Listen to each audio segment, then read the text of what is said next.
Margaret Atwood made a killing with her dystopian novel, and now the show is doing the exact same thing with TV shows. It received tons of Emmys and Golden Globes while the fans cheered for more. And yes, all of this has a lot to do with the cast having fun behind cameras. So, here are the Handmaid's Tale bloopers that are even better than the show. Let's dive right into it, shall we? Number 15. Elisabeth Moss is excited to see what happens after the book. If you didn't know this already, Elisabeth Moss is a huge fan of Margaret Atwood. She says the book has had a tremendous influence on her life and she just loves it. I get to know what happens after the end of that book. Well, at least you know you're not going to be killed off very soon. That's why Moss is really close friends with the author of the book. Now, when they announced that there's going to be a second season, Moss couldn't wait. The first season was an adaptation of Margaret's first book, but now they get to continue the saga. That's why Elisabeth was so hyped, she wanted to see what happened to the world of Gilead after the book ended.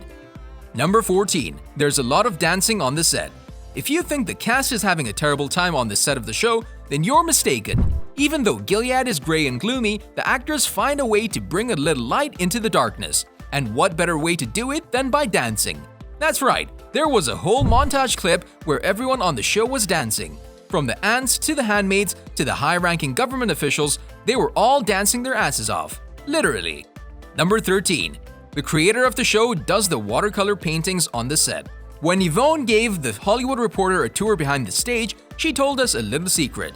As you already know, her character Serena Joy is not allowed to either read or write, so the only thing left for her is painting.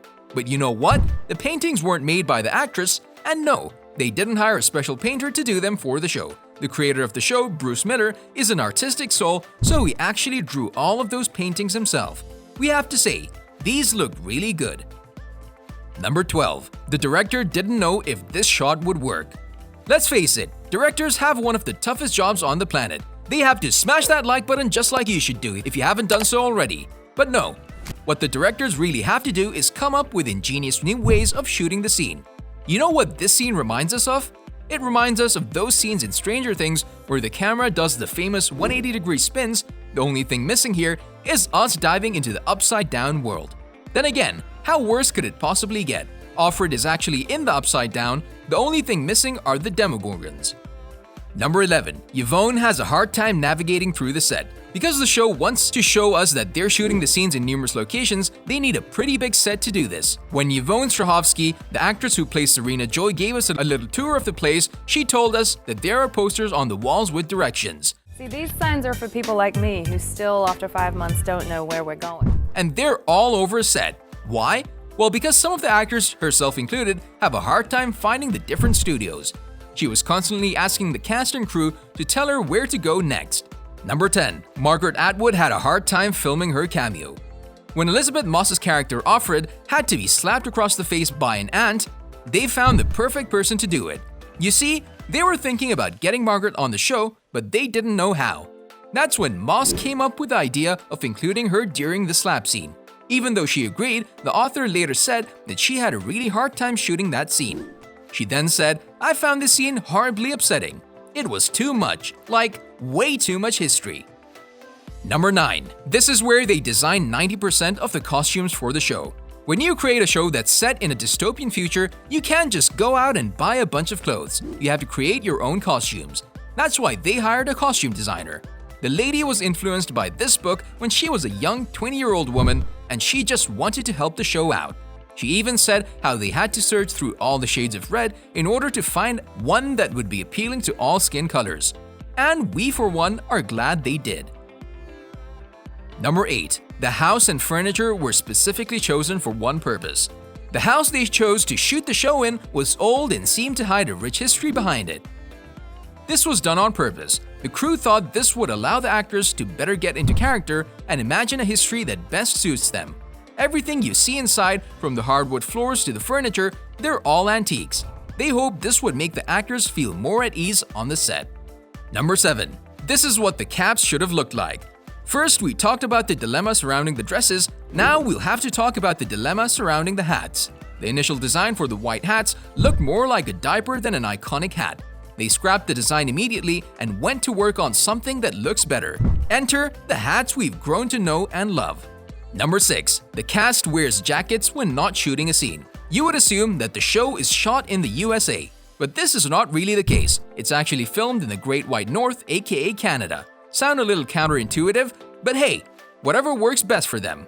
Anyways, because Canada is freezing cold during the winter months, those red capes don't really protect against the cold. So, as soon as they're done shooting a scene, they run for the coat's rack. Number 5. The kitchen you see on the show is not inside the house you see on the show. If that sounds a little confusing, that's because it is. We talked about how the house they shoot the movie in really exists, but we didn't say that all of the rooms are there.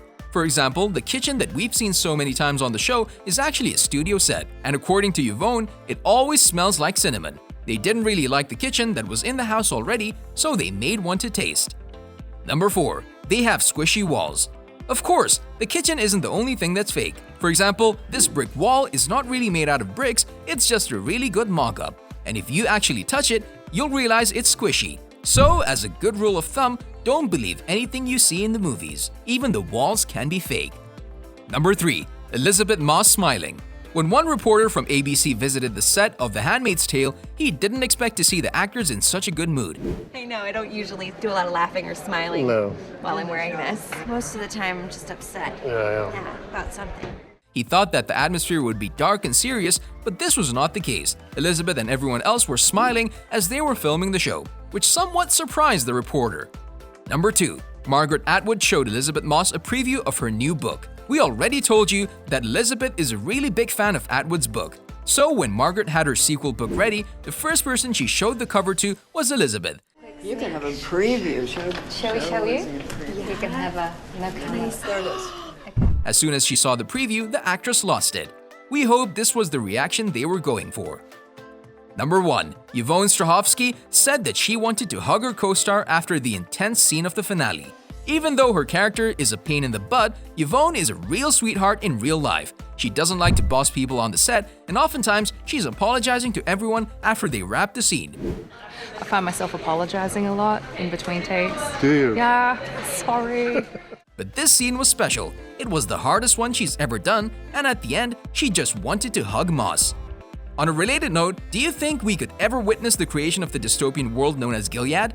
You can tell us in the comment section below. If you like more videos like these, don't forget to subscribe to our channel and hit the bell icon so you never miss any of them.